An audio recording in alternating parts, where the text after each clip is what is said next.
Halo guys, kembali lagi di Ayo Bicara. Bicaralah sebelum bicara itu dilarang. Sebelum lanjut menonton, jangan lupa subscribe, like, share, dan juga komen.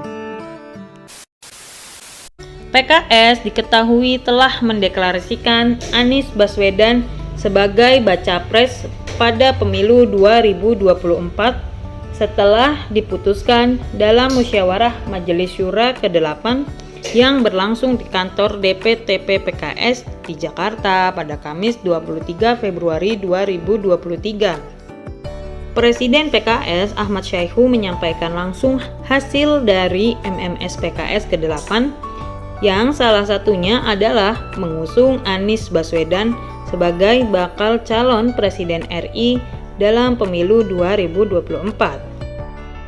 Syaihu menyebut sosok Anies Baswedan yang berkarakter nasionalis religius menjadi salah satu alasan PKS mengusung ex-gubernur DKI Jakarta tersebut.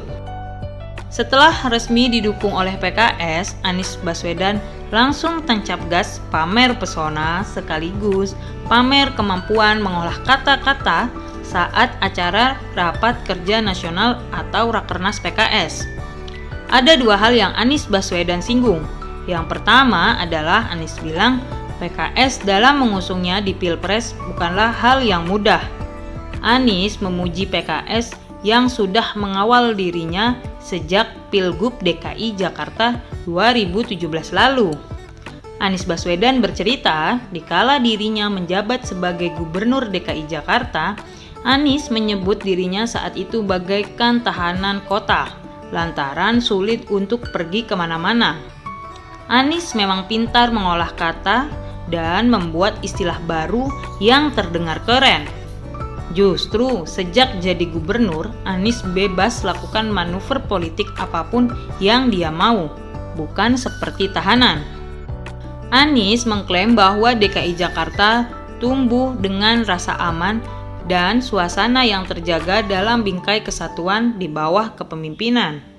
Dia juga menegaskan kesatuan menjadi ikhtiar yang mesti diwujudkan bersama. Anies menilai perjalanannya ke berbagai kota menemukan banyak aspirasi dari rakyat. Dari sanalah Anies menilai perubahan mesti dilakukan demi menghadirkan keadilan. Anies mengakui menerima banyak aspirasi dari masyarakat saat menjabat sebagai Gubernur DKI Jakarta.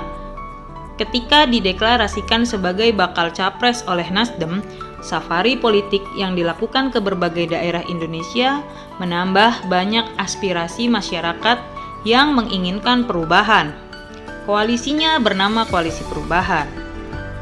Selanjutnya, Anies mengatakan rakyat mendambakan demokrasi dan hukum yang memprioritaskan kepentingan mereka, bukan kepentingan lain. Anies lantas menyebut demokrasi sebagai jalan panjang yang harus dirawat karena rakyat ingin mendapatkan ruang yang setara. Sementara itu, kata Anies, rakyat juga mendambakan kesejahteraan bagi semua pihak, bukan hanya segelintir pihak. Anies menyebutkan masyarakat turut menuntut agar pertumbuhan ekonomi bisa menjangkau semua orang. Anies mencontohkan banyak masyarakat yang ditemuinya menginginkan pertumbuhan ekonomi nasional dapat menjangkau seluruh rakyat. Selain itu, masyarakat juga menginginkan kerukunan di tengah keberagaman di Indonesia. Kedepannya, Anies bakal terus melanjutkan kegiatannya berkeliling ke daerah-daerah untuk mencermati dan membaca situasi di masyarakat untuk menyusun arah langkah berikutnya.